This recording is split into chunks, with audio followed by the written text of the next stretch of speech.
Let's talk Google Ads. Google Ads is a pay-per-click advertising platform, meaning each time someone clicks on your ad, Google bills you accordingly.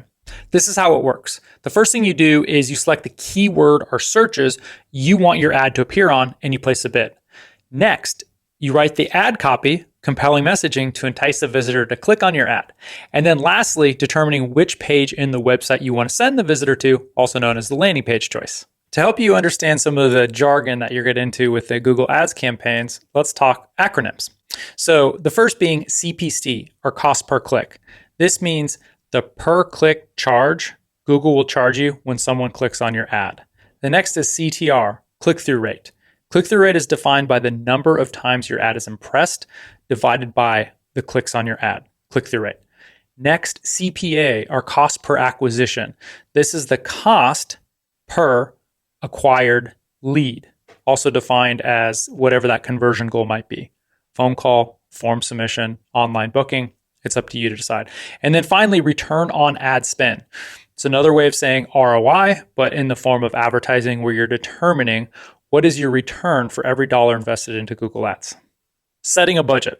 After running Google Ads for a short period of time, you should set your budget according to your return on ad spend, also known as ROAS. And this should be done on a treatment by treatment basis, ideally. And here's what you'll need to calculate your return on ad spend. The first thing is the percentage of appointments that accept treatment and move forward. 2, the percentage of leads that show up to their appointment.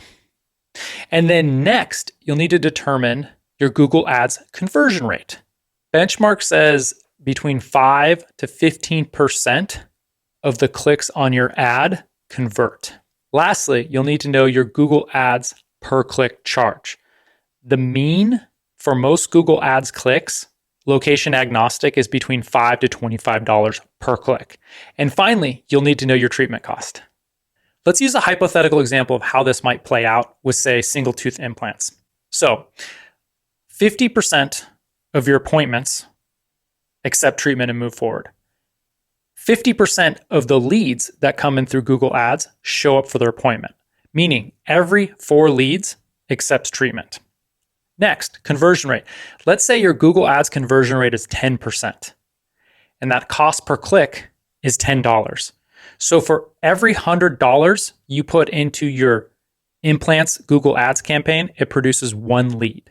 If it costs $100 per lead and it takes 4 leads to move forward, your CPA, or cost per acquisition, is $400.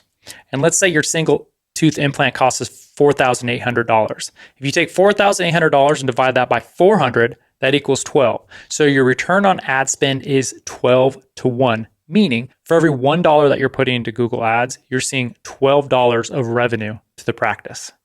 For Google Ads campaigns, there are typically 3 types that dentists should be paying attention to: search, local service ads, and display. Let's talk search. So search is the one that you most commonly see. It's on google.com. They're text-based ads. And these ads are broken into kind of 2 different ad campaign types, as I like to describe. Like, one would be commercial. So bidding on someone's looking for, emergency dentist, Invisalign, All-in-4, etc. The other is branded. So when someone is Googling the name of your practice, a doctor in the practice, very much you are running ads to protect your brand. As an advanced tactic, Google allows you to include ad extensions in your campaigns. So ad extensions are additional real estate that Google will show in addition to that text-based ad.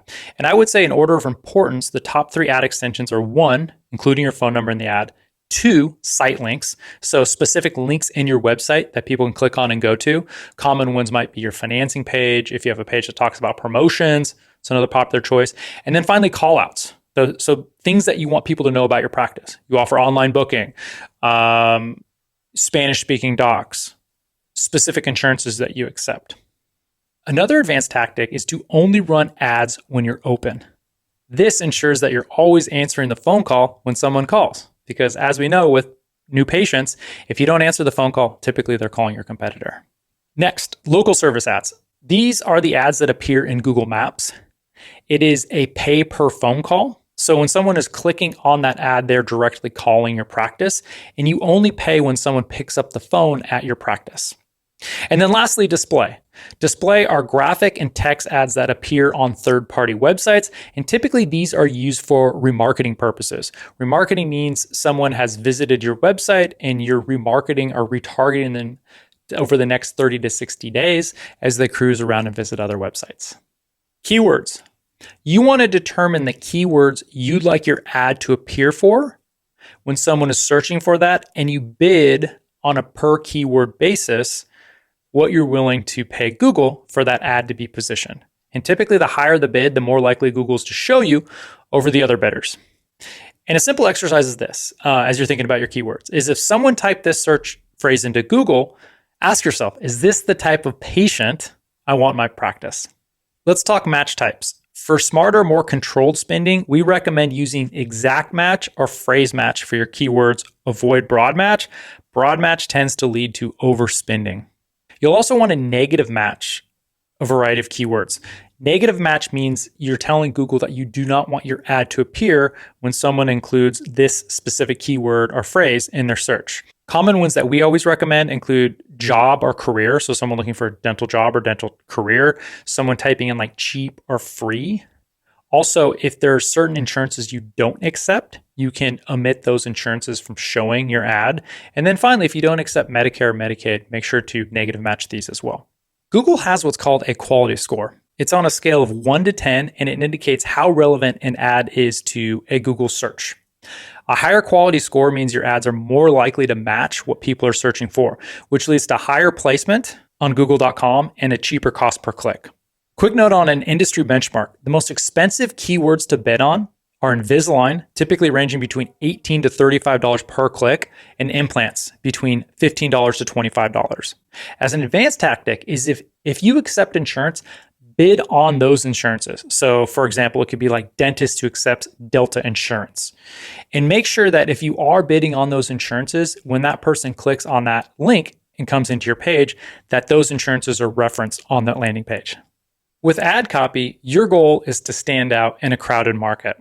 So when crafting your ad copy, think about your ideal patient. Is it the suburban mom? Is it the young tech person? Is it the retired couple? And then determine the mix of compelling messaging. Like, do you want to play up your value proposition? What makes you different? Do you want to lean into a promotion? Do you want to talk about financing? Your in-house membership, for example, and give clear next steps. The ultimate goal here is to get them to click on your ad. Speaking of ads, you have character limits. So with headlines, you have 30 to 90 characters available to you. And with descriptions, you have up to 90 characters. Industry benchmark. With GP practices that are running a new patient special, most of them are priced at $99, and 60% of them include exam, x-rays, and or cleaning. For an advanced tactic, write as many headlines and descriptions as possible and let Google A/B test to determine which combination generates the most phone calls, form submissions, online bookings, etc. So in other words, let Google use their AI and their machine learning to determine what is the best mix that's going to get the most favorable result for you. The landing page is where you direct a visitor after clicking on your ad. Let's talk the organization of this page, or the ideal elements you should have. First thing, have an engaging video or image right when they land on that page. And within that image and video, there should be some sort of tagline and call to action, whether it is to call to practice, to complete a form submission, to book online. If you're trying to qualify them for a more advanced treatment, you can do a quiz to vet them. Below your tagline and CTA, the next thing you should talk about is financing. So if you accept insurances, tell the visitor those insurances that you accept. If you want to talk up your third-party financing, care credit, etc., talk about that, as well as play up your in-house membership if you do have that. You're also going to want to give a brief explanation of that exact treatment, especially if it's an advanced treatment. Add several patient testimonials, ideally in the form of video, or they can be written testimonials as well. And whenever possible, make sure that that testimonial speaks directly to that treatment. Talk Q&A. So you can talk about preparation before the treatment, aftercare. Think about the kind of the Q&A that you get into when the patient comes in to talk about this treatment. And then finally, your CTA. You want to reinforce your CTA earlier on the page. This could be a little bit more developed. You could give a little bit more real estate to this, but it should anchor the above CTA. As an advanced tactic, if you can, remove your header and footer from this page. You just want your logo, your phone number, and maybe a CTA button appearing in the navigation bar. And the reason being is you don't want them to click back into the website and potentially get lost on the reason why they came into the site originally. With Google Ads, everything is measurable. As I shared previously in the implants example, your Google Ads investment is 100% measurable, meaning for every $1 that you put into Google Ads, you should be able to calculate your return on ad spend. In other words, how many dollars it's generating for the practice. I want to take a quick time out and share a resource that has helped practices add 20, 30, even some cases 50 qualified patients every month while keeping marketing costs below 5% of production. Most dental marketing companies adopt a set it and forget it style approach to marketing where they spend blindly, driving low quality leads to a practice, or even worse, no leads at all. It takes a quality first marketing approach that works in any city and in any economy. I detail this and so much more in my new white paper, The State of Dental Marketing in 2025. Click the show notes or find the link in the description to get your free copy. Thanks for watching the video.